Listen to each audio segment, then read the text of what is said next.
जब जब मन की प्रतिकूल स्थिति तुम्हारे जीवन में आवे, तब तब नाच पड़ो कि प्रभु के मन की बात हो रही है। मुझे दुख आया, मुझे रोग आया, मुझे अपमानित किया गया, मुझे गाली दी गई, मुझे निंदा दी गई, ये मेरी चाह तो थी नहीं, ये मेरे प्रभु की चाह ना, ये मेरे लिए लाखों गुना बंद नहीं है। नाच पड़े मन कि प्रभु के मन की हो रही, भला नाच पड़ेगा।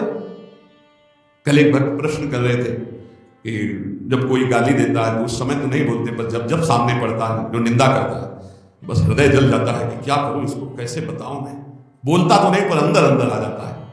आ जाएगा, बहुत अच्छा बोल रहे थे, निर्मल हृदय के थे, इसलिए अपने हृदय की स्थिति बोल रहे थे। लेकिन जब ये प्रेम जागृत होगा, इसमें मेरे मन की कोई इच्छा नहीं थी कि मेरा अपमान हो, मुझे गाली मिले, कौन चाहेगा। तो ये आया कैसे, मेरे प्रभु ने भेजा, मेरे प्रभु ने भेजा तो मेरे लिए लाख गुना सुखप्रद है, लाख गुना सुखप्रद है, परम सुख समझ करके। ये इसीलिए कहा गया प्रेम बड़ी टेढ़ी खीर है, चढ़ के मैं तुरंग पे चले वो पावक माए, प्रेम पंथ अति कठिन है सबको निभत नाय, या प्राण दिए या प्रेम न पइए, ऐसो महंगो आए सखीरी। इसी बात का प्रेमी मार्ग के भक्त को चाहिए कि अपने तन मन वचन से सब अपने आराध्य देव प्रिया प्रीतम के अनुकूल होकर चेष्टा करें, और जब अपने प्रतिकूल स्थिति, वचन, घटना, परिस्थिति आदि आवे तो अपने इष्ट देव का कृपा प्रसाद समझकर परम सुख मानकर आनंदित होवे कि बड़ी कृपा। यह है प्रेमी का हृदय। देख लो कितने प्रेमी अपने लोग हैं, कहां हैं। ये जो अभिमान होता है ना भजनानंदी का, इस थर्मामीटर में ना पिए, इस कसौटी में कसी, अभी सब धुल जाएगा अभिमान। क्या हो, प्रिया प्रीतम की पंखा करने के सुख में समाधि में पहुंच गई तो निंदा कर रही अपने सुख की, भगवदानंद की। यहां हो, कहां हो। बस यही जब चर्चा सुनते हैं तो हमारा अभिमान का पारा बैठ जाता है। हम किस गणना में कौन से भक्त है, कितनी ऊंचाई है हमारी प्रेम की, तो लगता है अभी जीरो पे ही है। पर घबराना नहीं, लिफ्ट में बैठे हुए इसलिए जीरो से फ्लोर में पहुंच जाओगे। बस ये हम बीच में सपोर्ट इसलिए कर देते हैं कि कलयुगी जीव घबरा जाएंगे। घबराओ मत, लिफ्ट में बैठे हो, अपने आप उसी फ्लोर में। कहाँ गए, बोले नवनिवृत्त निकुंज। देखो हित सजनी जी, यहाँ ललिता विशाखा, अरे वो देखो अपनी प्रिया प्रीतम जिनका जस गाते थे ना, ये प्रिया प्रीतम जाए आए मिले परिवार आपने हरिहस कंठ लगाए। प्रेमी भक्त केवल प्रभु के सुख को देखता रहता है, प्रभु के इशारे को देखता रहता है। प्रभु की क्या चाहते हैं मेरे प्रभु, प्रभु के मन की बात उसे मालूम हो जाए कि प्राण देने से मेरे प्रभु सुखी हो जाए। एक सेकंड न ये ले, आपके प्राण है, आप दे दो नहीं। इसका उदाहरण देखो, मीरा जी को आकर के विवश होकर जो जिससे भेजा गया था, उसने सोचा भले मेरा गला काट दिया जाए, लेकिन उसने मीरा जी की दासी को बता दिया कि ये मैं लाई हूं चरणामृत कह के पर हलाल विषय। दासी ने मीरा जी से कहा कि गिरधर का चरणामृत कह के राणा ने भेजा है, पर हलाल विषय है। जब चरणामृत कह दिया तो विष कैसे हो सकता है, चरणामृत कह दिया ना। देखो श्री कृष्ण के मन की बात कि आप ही तो पिसवा के भिजवाए हो, वो आप ही कह रहा है चरणामृत। जब चरणामृत तो विष कैसा हो, कान में पता चल जाए कि इसमें विष पड़ा है, फिर हम लाख तुम्हें दुहाई दे प्रभु की, खाओ नहीं सकते, नहीं खा सकते, नहीं बिल्कुल चाट मसाला डाल करके ऊपर से दिखा दिया जाओ कहते इसमें विष पड़ा है, आप आकर खाओ। हिम्मत नहीं पड़ेगी एक कवल खाने की, हिम्मत नहीं पड़ेगी। असलियत में पता हो जाए कि आप पड़ गया, हिम्मत नहीं। असलियत में ऐसा विष था कि कटोरे से एक बूंद परीक्षा के लिए जिसने विष बनाया था, जब मीरा जी नहीं पधारी, पूरा रात कीर्तन करती रही, तो राणा को लगा कि मीरा के पक्ष का है, इसने नकली विष बनाया, बुलाओ इसको परीक्षा करते हैं। ऐसे चटा दिया, तत्काल मर गए, तत्काल मर गए ऐसे चटा देने से, और पूरा कटोरा पिया, कुछ फर्क नहीं पड़ा। श्री कृष्ण की इच्छा है ना, लाओ चरणामृत पी जाते, प्राण उनके हैं, क्या फर्क पड़ा श्री कृष्ण के प्राणों पर। मीरा के प्राण नहीं, मदगत प्राणा मीरा है, इसलिए कोई फर्क नहीं पड़ा। यही अमृत की उत्पत्ति है, विष की उत्पत्ति। छाती से धर्म प्रकट होता है, पीठ से अधर्म प्रकट होता है महाराज के। यही दैवी शक्ति है, यही सब सत्य है, यही सब कुछ है। या रास्य रघुनाथ कर बेग न जाने कोई, जो जाने रघुपत कृपा तो सपने मोह न हो। जीवन को आराध्य देव का बना लेना, बस यही प्रेम प्राप्ति का उपाय है। मेरा कोई अस्तित्व नहीं रह गया। भगवान श्री कृष्ण चंद्रजू कहते हैं, जब गोपी जन इस कोटि का प्रेम करती तो भगवान उनको क्या कहते हैं, कहते हैं सहाया गुरवः शिष्या भुजिष्या बांधवा स्त्रियः सत्यम वदामि ते पार्थ गोप्यः किन्मे भवन्ति न मन्महात्म्यं मत्सपर्यां मत्श्रद्धां मन्मनोगतं जानन्ति गोपिका पार्थ नान्ये जानन्ति तत्त्वतः। गोपी मेरी गुरु है, पार्थ गोपियां जानते कौन है। सहाया में गुरवा शिष्या भुजिष्या बांधवा स्त्रिया, गोपी मेरी सहायिका है और मेरी गुरु है। जगत गुरु बोल रहे हैं, गोपी मेरी सहायिका है, सबकी सहायता करने वाली। गोपी मेरी गुरु है, गोपी मेरी शिष्य है, बुझिष्या। गोपी मेरी भोग्या, गुरु गोपी मेरी बांधव है, गोपी मेरी सब कुछ है। जैसे भक्त कहता ना, तुम्हें माता च पिता, तुम्हें बंधुश्च सखा, तुम्हें विद्या द्रविणं, तुम्हें सर्वम मम देव देव। ऐसे भगवान कह रहे गोपी जनों के लिए, गोपी मेरी सहाया गुरुवा शिष्या भुजिष्या बांधवा स्त्रिया सत्यम बदामि ते पार्थ गोप्या किम में भवन्ति ना। क्या नहीं है मेरी गोपी? जब उपासक अपना सर्वस्व इष्ट देव को मान लेता है तो इष्ट देव अपना सर्वस्व उपासक को मान लेते हैं। मेरी महिमा को मन महात्म्यम मत सपर्याम मत श्रद्धाम मन मनोगताम जानंत गोपिका पार्थ। तत्व से प्रेम से सर्व कुछ मेरे महात्म को गोपी जन जानती है। मेरी सेवा को, मेरी श्रद्धा को, मेरे मन के भीतरी भाव को गोपी जन जानती है। नान्य जानती तत्वतः, और कोई मुझे नहीं जान सकता किसी साधन से। प्रेम अनन्य भक्ति जैसे गोपी जन ऐसे जाना जा सकता है। तो श्री इष्ट देव के सुख में जीवन, इष्ट देव को समर्पित प्राण, इष्ट देव की निष्ठा, यही प्रेमामृत का पान कराती है। ये हमने उस प्रेम का इशारा किया जो वृषभानु दुलारी श्री लाडली जी के चरणों की आराधना से प्रकट होता है। आधाय मूर्धन यदा पुरदार गोप्या। तो जिन उपासकों को श्री लाडली जी के चरणों की उपासना का सौभाग्य मिला है, इस मार्ग में अनन्यता की आवश्यकता है। अनन्यता, जितनी जल्दी आप अनन्य हो जाओ उतना है। कई उपासकों से प्रार्थना करते हैं कि शाम के जैसे अनुपस्थित रहते हैं, शरीर अव्यवस्था, और सुबह हमारा इस तरह से समय श्री जी की सेवा में जाता है, तो एकांत का समय शाम से रात्रि तक हमें मिल जाता है कि हम अपनी एकांतिक वृत्ति से साथ, तो उस समय ऐसा ना समझो कि हम उपस्थित नहीं, तो यहाँ आने की जरूरत नहीं। यहाँ आके जब बैठते हो आप, प्यारी जू के पद होते हैं, प्यारी जू की सेवा दर्शन करते हो, तो आप अपने कमरे में बैठकर उच्च कोटि की वैसी भावना नहीं कर सकते जैसा आपको यहाँ बैठने मात्र से फल मिलेगा। श्री जी के चरणों की स्वाभाविक अपनापन की जो स्थिति है वो बैठने से मिल जाएगी, विश्वास कीजिएगा। वैसे तुम्हें ज्ञान नहीं है इस बात का, लेकिन हमारे वचनों पर विश्वास कर लीजिए। यहां बैठने मात्र से जब वाणी जी का गायन हो रहा है, नाम कीर्तन हो रहा है, आपको कुछ समझ में नहीं आ रहा, लेकिन आपका विषय विष उतर रहा है। जैसे सांप काट ले मंत्र झाड़ने वाला जब झाड़ता है तो मंत्र बोलते हैं, पर वैसे शब्दों से होता है तो समझ में नहीं आता क्या बोलते हैं, और विष उतर जाता है। ये हम किसी की कही सुनी बात नहीं, ये हम देखी हुई बात करें। कोबरा सांप ने काटा था और सुबह से झाड़ना शुरू किया, 4 बजे तक पूरा स्वस्थ कर दिया, बिना किसी औषधि खवाए, बिना किसी अस्पताल गए। पर वो ऐसे मंत्र सिद्ध थे, ऐसे मंत्र सिद्ध थे, आप धोखे में ना पड़े। अब अस्पतालों में जाना चाहिए। एक बूंद पानी सुबह से नहीं पिया था वहां। जब उनको पानी पिलाने की बात हुई, जलपान आदि कुछ, तो उनका इस गांव का पानी नहीं पीऊंगा, ये हमारे मंत्र की सिद्धि है। अगर हम लोगों ने पानी पी लिया तो काम नहीं करेगा। और देखा था 4-6 घंटे के अंतर्गत कोबरा सांप से पूरा शरीर नीला होने जा रहा था, नीम के पत्तियों से झाड़ झाड़ करके। ये हम किसी कही सुनी बात नहीं कह रहे और ये देखी हुई बात कह रहे, बिल्कुल हम प्रमाणित बात कर रहे हैं। पर वो मंत्र नहीं समझ में आ रहे थे क्या, पर विष उतर रहा था ना। ऐसे ही आप यहाँ बैठे हो, पता नहीं चल रहा क्या गा रहे हैं, पर वो आपका विष उतर रहा है मायाकृत, और आप निर्मल हो जाएंगे पक्का। हरिवंश महाप्रभु कहते हैं, जैसे हरिवंश यथामति वर्णत कृष्ण रसामृत सार श्रवण सुनत प्रापक रति राधा पदम बुध सुकुमार। जिसे अपने दुख की परवाह है, वो प्रेमी नहीं, वो स्वार्थी है, कामी है, प्रेमी नहीं। महान से महान दुख भी यदि प्रीतम को सुखी करने के काम में आता है तो लाख लाख बंदनी है वो दुख जिससे प्रीतम मुस्कुरा दे। यह है प्रेम। प्रेम को समझो। और ऐसे प्रेम समुद्र का सार मूर्ति हमारी श्री लाडली जो है, हम राधा राधा से नहीं कहते, समझो। जो दुख हमारे प्रीतम की मुस्कुराहट का काम करे, वो करोड़ करोड़ ब्रह्मानंद से भी बढ़कर हमें सुख रूप है। इसीलिए जोई जोई प्यारो करे सोई मोई भावे। कहना अलग है, रहना अलग है। इसमें रहना अलग है, कहना अलग है। कितनी बड़ी बात है। वो महान दुख जिससे मेरे प्रीतम मुस्कुरा दे तो करोड़ों ब्रह्मानंद से भी बढ़कर हमारे लिए सुखप्रद है। इससे सिद्ध होता है कि प्रेम में निज सुख की चाह नहीं, सहज अभाव है स्वसुख वांछा का, केवल अपने इष्ट सुख के लिए। इसीलिए भगवान प्रेमियों के सदैव ऋणी रहते हैं। गोपी जनों से कहते हैं मैं तुम्हारा ऋणी हूं, भगवान कहते हैं मैं तुम्हारा ऋणी हूं। क्यों ऋणी रहते हैं प्रेमी जनों से? क्योंकि प्रभु का एक सिद्धांत है, ये यथामाम प्रपद्यन्ते तास्तथैव भजाम्यहम्। हम चलो मान गए महाराज आपका सिद्धांत। अब प्रेमी सर्वस्व त्याग करके प्रभु के सुख के लिए भज रहा है, प्रभु के सुख के। हम राधा बोलते हैं प्रिया प्रीतम के सुख के लिए, अपने सुख के लिए नहीं बोलते। रा रसदात्री, धा रस धारण करने वाले, युगल सरकार राधा नाम में विराजमान, हमारा जीवन सर्वस्व। जब हम राधा बोलते हैं तो प्रिया जो हमारी तरफ देखती हैं, राधा आसक्त लाल जो देखते हैं, और दोनों मुस्कुरा देते हैं। उनकी मुस्कुराहट देखने के लिए हम राधा राधा बोलते हैं, अपने सुख के लिए। हमारा कल्याण हो जाएगा, हमारा मंगल हो जाएगा, हमारी कामनाओं की पूर्ति हो जाएगी। ये तो सब बहुत पीछे बातें हो गई।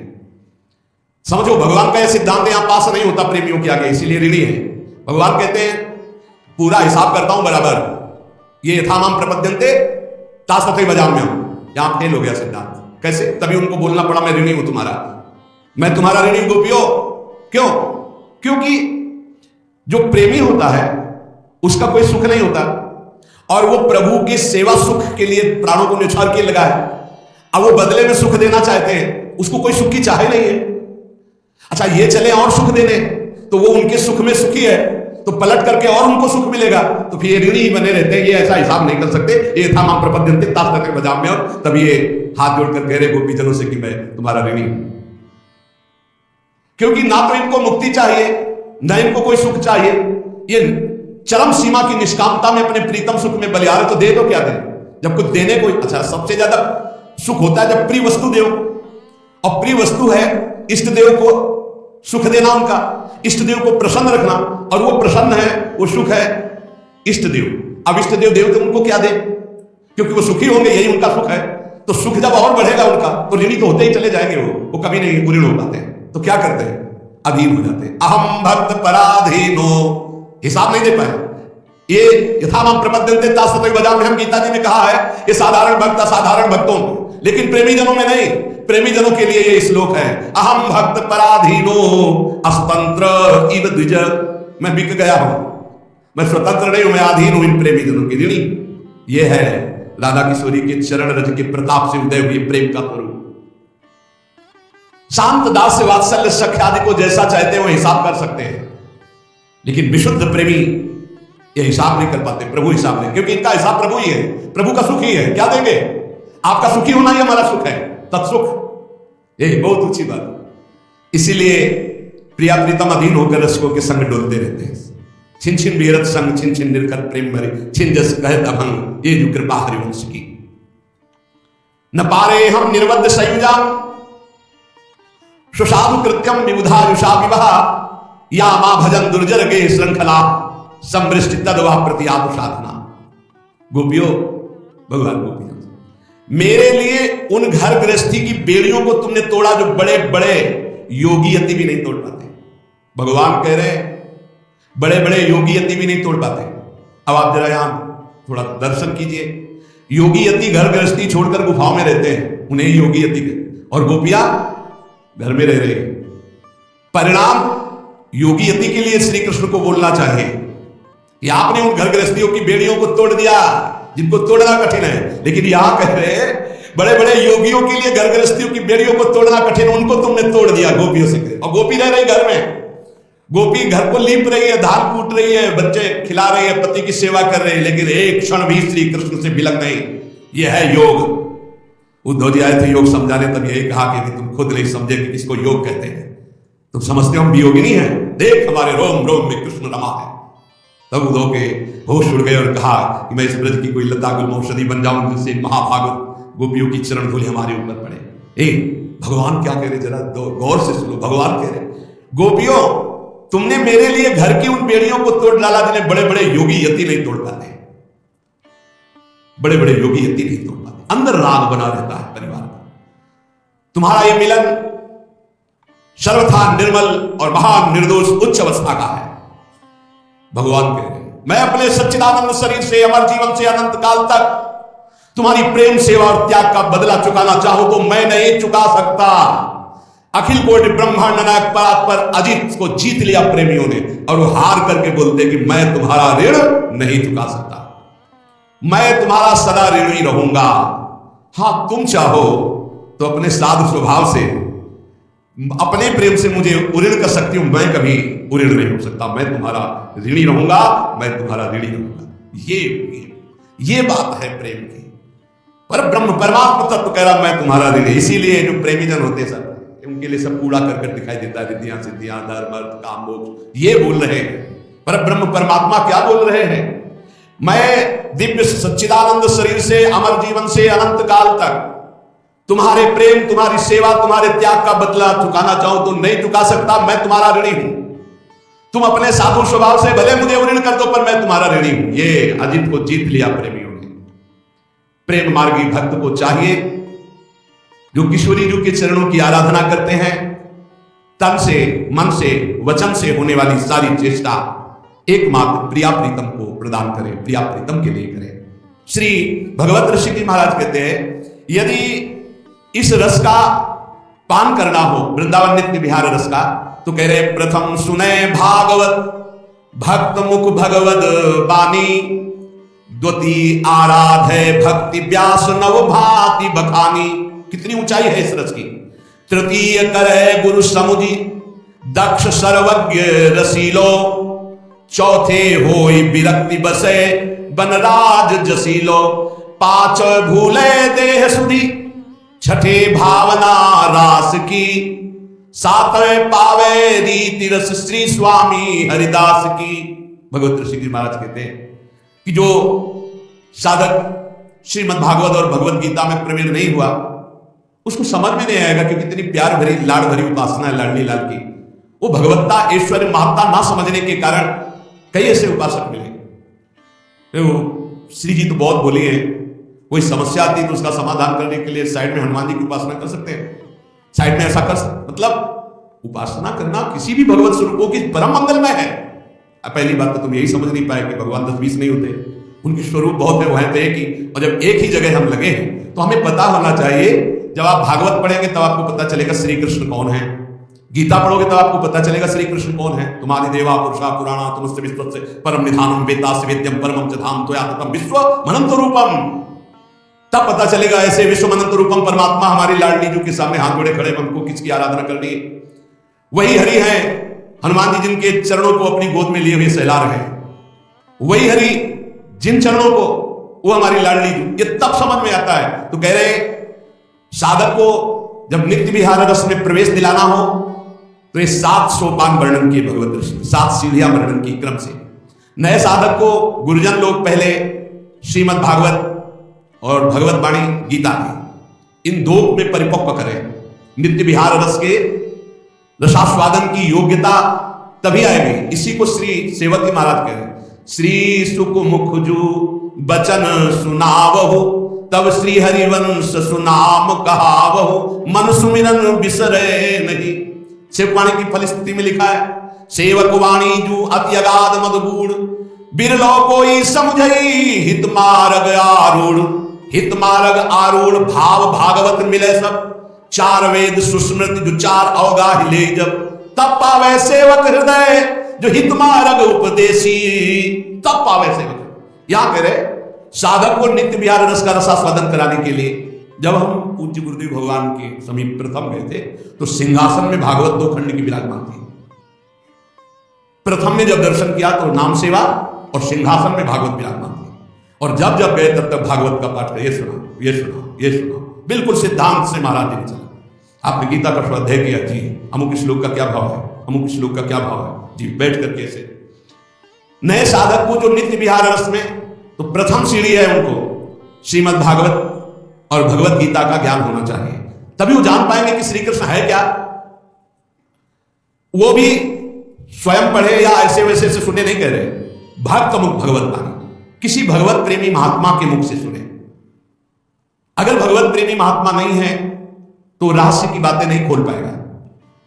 एकादश स्कंद की व्याख्या करने में बड़े बड़े असमर्थ हैं, कोई गुरु कृपा पात्र ही एकादश स्कंद की व्याख्या कर सकता है, और रास-पांचाध्याय तो उससे भी कठिन है, सरल मत मानना, उससे भी कठिन है। जब तक प्रवेश नहीं है प्रेम मार्ग में तब तक रास-पांचाध्याय की चर्चा का सार प्रकट कर पाना बड़ा कठिन है।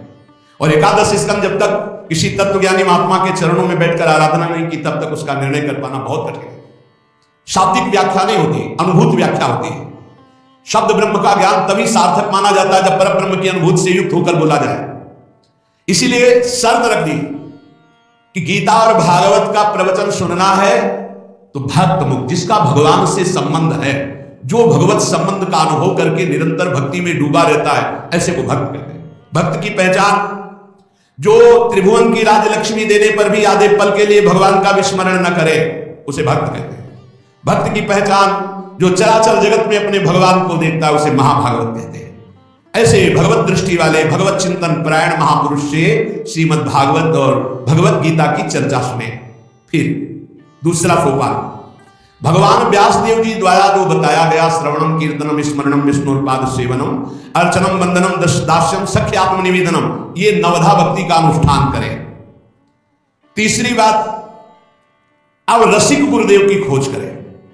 रसिक गुरुदेव जो लाडली लाल में आसक्त हैं, लाडली लाल के सिवा अन्य किसी की आराधना में जिनकी कोई भी कहीं भी स्पर्श भी नहीं, केवल लाडली लाल, उन्हें रसिक कहते हैं। रसिक तबै पहचानिए जाके या रसरीत, छिन छिन हे में उपजे लाल लाडली प्रीति, बस लाड लाडली। आनंद मोद में उमग करके लाल लाडली के जस सेवा में निमग्न जो महापुरुष हैं, इसलिए लिखा है कि खोज करें। भगवत ऋषि की कहते तृतीय करे गुरु समुझी, गुरु को ऐसे नहीं कि प्रवचन सुना व गुरु बना लिया। ये देखना चाहिए कि हमारा हृदय मान रहा है इनको परब्रह्म की नहीं मान रहा। हम इतने दिन सत्संग कर रहे हैं, हम ये समझ पाए कि किस उपासना के मार्ग के प्रतीक हैं, इनके प्रवचन का क्या प्रभाव हमारे ऊपर पड़ रहा है, हमारा भाव इनके प्रति क्या बन रहा है, तभी गुरु मंत्र लेना चाहिए। ऐसे नहीं, ऐसे कई लोग आते हैं कि हमको कुछ समझ नहीं थी, उनका प्रवचन सुना, उनको गुरु बना लिया, पर श्रद्धा हो रही, अब क्या करूं। नहीं, ऐसे खिलवाड़ मत करो अपनी जिंदगी के साथ। तृतीय करे गुरु समुदि दक्ष सर्वज्ञ रसीलो। कैसे गुरु होने चाहिए?